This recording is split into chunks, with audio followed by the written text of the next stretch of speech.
Hello students, आज हम पढ़ेंगे सोशल स्ट्रैटिफिकेशन। सोशल स्ट्रैटिफिकेशन या सामाजिक स्तरीकरण। सामाजिक स्तरीकरण का अर्थ, इसकी विशेषताएं और इसके आधार। सबसे पहले हम देखते हैं कि सामाजिक स्तरीकरण का अर्थ क्या है। तो कुछ डेफिनेशंस हैं यहाँ पर। सदरलैंड एंड वुडवर्ड के according, stratification is simply a process of differentiation whereby some people come to rank higher than others। यानी स्तरीकरण एक ऐसी प्रक्रिया है या स्तरीकरण एक विभेदीकरण की प्रक्रिया है जिसमें कुछ व्यक्तियों को दूसरे व्यक्तियों की तुलना में उच्च स्थिति प्राप्त होती है। दूसरी डेफिनेशन है रेमंड डब्ल्यू मुरे के according, stratification is a horizontal division of society into higher and lower social units। स्तरीकरण समाज का उच्च एवं निम्न सामाजिक इकाइयों में किया गया क्षैतिजीय विभाजन है। यानी इन परिभाषाओं के आधार पर ये समझा जा सकता है कि स्तरीकरण क्या है। स्तरीकरण समाज की स्मूथ फंक्शनिंग या सफल संचालन या एक स्मूथ तरीके से संचालन के लिए और कार्य विभाजन के लिए सोसाइटी या समाज को विभिन्न वर्गों और उपवर्गों में बांटने की व्यवस्था है। स्तरीकरण एक क्षैतिजीय डिवीजन है या क्षैतिजीय वर्गीकरण है जिसमें कि समाज के जो व्यक्ति हैं कुछ को उच्च श्रेणी प्राप्त होती है तो कुछ को दूसरी। इसको हम समझ सकते हैं फिर से। Thus we can say that for smooth functioning and work division among people, the society is divided into different sections and subsections। Stratification is the horizontal division of the society where people are arranged in from upper to lower categories। यानी समाज में आप खुद देखते हैं, आपके चारों तरफ आप जिस समाज में रहते हैं उस समाज में कुछ लोगों को उच्च श्रेणी प्राप्त है तो कुछ लोगों को निम्न है, कुछ को मध्य श्रेणी। तो ये जो उच्च, निम्न और मध्यम श्रेणी में समाज बटा हुआ होता है जिसमें हर व्यक्ति अपने अपने वर्ग में रहकर अपना जो उसका निश्चित कार्य है उसको करता है। इस प्रकार की व्यवस्था को हम सामाजिक स्तरीकरण कहते हैं।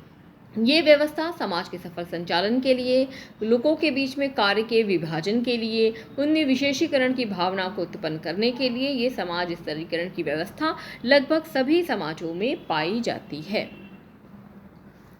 अब हम देखते हैं कि सामाजिक स्तरीकरण की विशेषताएं क्या हैं। तो सबसे पहली विशेषता है इसकी, stratification is division of groups into higher to lower categories. यानी सामाजिक स्तरीकरण समाज में समूहों के बीच में, समूहों का उच्च व निम्न समूहों में या निम्न वर्गों में बंटवारा या विभाजन ही सामाजिक स्तरीकरण है। प्रत्येक समाज में बहुत सारे समूह होते हैं, कुछ समूह उच्च श्रेणी के होते हैं और कुछ समूह को निम्न श्रेणी प्राप्त होती है, यही सामाजिक स्तरीकरण है। In this division, some people have higher status while some have lower status। समाज में कुछ लोगों को आप देखते हैं उनको उच्च स्थिति, उनकी आर्थिक स्थिति उच्च है, उनकी सामाजिक स्थिति भी उच्च है, उनकी जाति भी उच्च कही जाती है, आदि कारणों से उनको उच्च स्थिति या उच्च परिस्थिति प्राप्त होती है, जबकि कुछ लोगों को सामाजिक रूप से निम्न परिस्थिति प्राप्त होती है। इसी को हम सामाजिक स्तरीकरण कहते हैं। ये सामाजिक स्तरीकरण की एक मुख्य विशेषता है। अगली विशेषता है stratification is bound with the feeling of superiority and inferiority. जैसा कि अभी हमने पहले बात की कि समाज में जो वर्ग हैं वो कुछ उच्चता व निम्नता की श्रेणी से वो बंधे होते हैं। कुछ लोग उच्च श्रेणी के कहलाते हैं और जबकि कुछ लोग निम्न परिस्थिति या निम्न श्रेणी के कहलाते हैं। स्तरीकरण में सुपीरियरिटी यानी उच्चता की और निम्नता की भावना इसमें आबद्ध रहती है। Social stratification reflects social structure, यानी सामाजिक ढांचे को ये प्रतिबिंबित करता है। सामाजिक ढांचा किस प्रकार का है, समाज में लोगों की व्यवस्था कैसी है, किस प्रकार के वर्ग बने हैं, कैसे समूह हैं, आदि इन सभी का प्रतिबिंब को कौन प्रतिबिंबित करता है, स्ट्रैटिफिकेशन या सामाजिक स्तरीकरण। सामाजिक स्तरीकरण की सहायता से हम किसी भी समाज के ढांचे को आसानी से समझ सकते हैं। अगली विशेषता है it is provided since birth and it can be acquired also. यानी सामाजिक स्तरीकरण की एक और अन्य विशेषता है कि ये जन्मजात भी होता है और साथ ही साथ इसे अर्जित भी किया जा सकता है। जन्मजात कैसे, जब भी हम जन्म लेते हैं तो किसी विशेष परिवार, किसी विशेष जाति, किसी विशेष धर्म को लेकर हम जन्म लेते हैं और वो हमारा जन्मजात गुण बन जाता है। लेकिन हम समाज में रहकर उससे हम अर्जित भी कर सकते हैं या उसमें परिवर्तन भी ला सकते हैं। जैसे कोई व्यक्ति किसी परिवार में है जिसने जन्म लिया है, तो उस परिवार में जो निश्चित व्यवसाय पीढ़ी दर पीढ़ी से किया जा रहा है, लेकिन कोई व्यक्ति अपने प्रयत्नों के अकॉर्डिंग, प्रयत्न के अनुसार वे अपने व्यवसाय को भी बदल सकता है, धर्म का भी परिवर्तन कर सकता है, उच्च से निम्न श्रेणी, निम्न से उच्च श्रेणी में भी जा सकता है। अतः सामाजिक स्तरीकरण की एक अन्य विशेषता है कि ये जन्मजात होने के साथ साथ अर्जित होने का भी इसमें गुण है। It is flexible and static both, यानी इसमें नम्यता और साथ साथ स्थायित्व दोनों का ही गुण है। स्थायित्व इस तरीके से, क्योंकि व्यक्ति जब जन्म लेता है तो उसे बहुत सारे गुण जन्म के साथ ही प्राप्त होते हैं, लेकिन वो अपने प्रयत्नों और कर्मों के आधार पर उसमें परिवर्तन भी ला सकता है, जिसमें स्थायित्व होने के साथ साथ नमनीयता या फ्लेक्सिबिलिटी का भी गुण है। आखिरी विशेषता है, it gives importance to the concept of division of labour and specialisation. सामाजिक स्तरीकरण की जो व्यवस्था है, इसके पीछे श्रम विभाजन और साथ साथ विशेषीकरण का कॉन्सेप्ट या प्रत्यय कार्य करता है। श्रम विभाजन, समाज में हम समाज के सफल संचालन के लिए, जैसे कि पहले भी कहा गया है, समाज में कार्य का विभाजन कर दिया जाता है। कुछ निश्चित वर्गों, निश्चित जातियों, निश्चित समूहों का कुछ विशेष कार्य तय कर दिया गया है कि वे इस कार्य को करेंगे। हालांकि इसमें परिवर्तन भी आ सकता है। स्पेशलाइजेशन से मतलब है पीढ़ी दर पीढ़ी जब कोई कार्य करते हैं तो उसमें वो विशेषीकरण, यानी उसमें वो निपुण हो जाते हैं, इसको हम विशेषीकरण कहते हैं। तो सामाजिक स्तरीकरण में दोनों ही प्रत्ययों को शामिल किया जाता है, कार्य विभाजन साथ ही साथ विशेषीकरण। तो ये तो हमने जानी कि स्तरीकरण की क्या विशेषताएं हैं। अब हम देखते हैं स्तरीकरण के आधार क्या हैं, या what are the basis of stratification.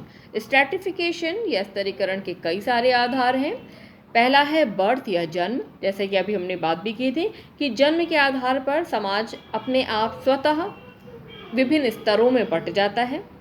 जन्म से ही व्यक्ति किसी विशेष जाति में, विशेष परिवार में, विशेष स्थिति का हिस्सा बनता है। तो स्तरीकरण जन्म से ही उसे किसी न किसी प्रकार का स्तरीकरण उसे मिल जाता है। दूसरा है आयु। आयु के आधार पर हम देखते हैं लगभग सभी समाज आयु के आधार पर बटे होते हैं, जिसमें कुछ जो समाज का जो वृद्ध वर्ग है या जो बुज़ुर्ग लोग हैं उन्हें हम प्रौढ़ की श्रेणी में रखते हैं, बुजुर्ग की श्रेणी में रखते हैं और उनको हम विशेष स्थान देते हैं। तो समाज में आयु के आधार पर समाज बटा हुआ होता है। बालक, किशोर, प्रौढ़, वृद्ध आदि के आधार पर हम समाज में अलग अलग स्ट्रैटिफिकेशन या स्तरीकरण देखते हैं। नेक्स्ट है सेक्स या लिंग। तो लिंग के आधार पर स्त्री व पुरुष समाज में हम स्पष्ट रूप से देख पाते हैं कि समाज में स्त्री और पुरुष या लिंग के आधार पर समाज दो भागों में बटा हुआ है।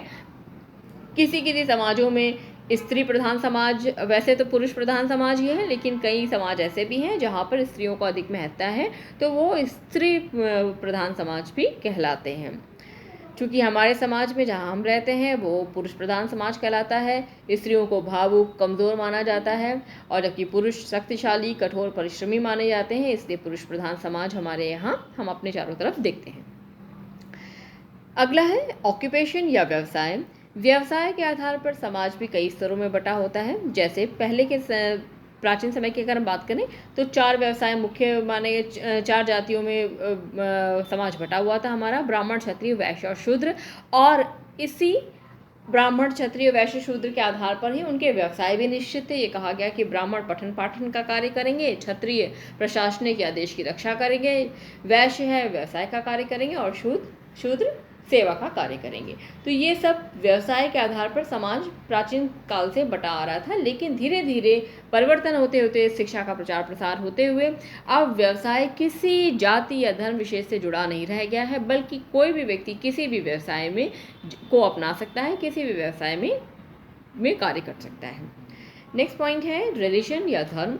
धर्म के आधार पर हम सभी देखते हैं कि हमारे चारों तरफ विभिन्न धर्म हैं, पूरे विश्व में अनेक धर्म हैं।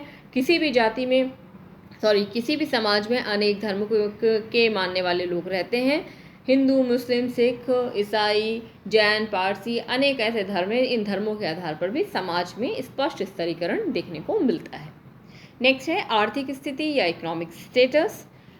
समाज में मुख्य 3 वर्ग हैं आर्थिक स्थिति के अनुसार: उच्च वर्ग, मध्यम वर्ग और निम्न वर्ग। उच्च वर्ग में अच्छी आर्थिक स्थिति या उच्च आर्थिक स्थिति वाले लोग आते हैं, मध्यम वर्ग और निम्न वर्ग। निम्न वर्ग जो चूँकि सबसे कम निम्न आर्थिक स्थिति के लोग इसमें आते हैं, इससे उनका समाज में स्थान भी निम्न होता है। नेक्स्ट है स्टेटस या पद। स्टेटस या पद के अनुसार भी समाज विभिन्न स्तरों में बटा होता है।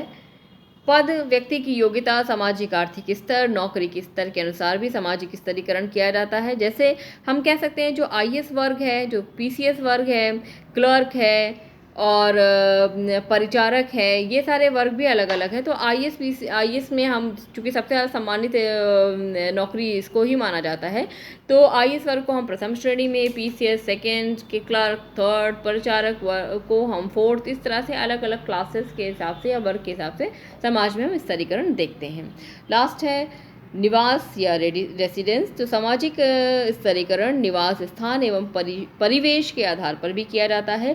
इसी कारण शहर तथा उद्योग धंधों एवं आधुनिक सुविधाओं का उपयोग करने वालों को हम नगरी या नगर में रहने वाले, गांव में रहने वालों को ग्रामीण या देहाती, रेगिस्तान में रहने वालों को रेगिस्तानी, पहाड़ों पर रहने वालों को पहाड़ी आदि के रूप में हम स्तरीकृत करते हैं और विभिन्न स्तरों में हम बांटते हैं। तो आज हमने जाना कि सामाजिक स्तरीकरण क्या है, इसकी विभिन्न विशेषताएं क्या हैं और इनके विभिन्न आधार क्या हैं, जिसके आधार पर हम समाज को स्तरों में बांटते हैं।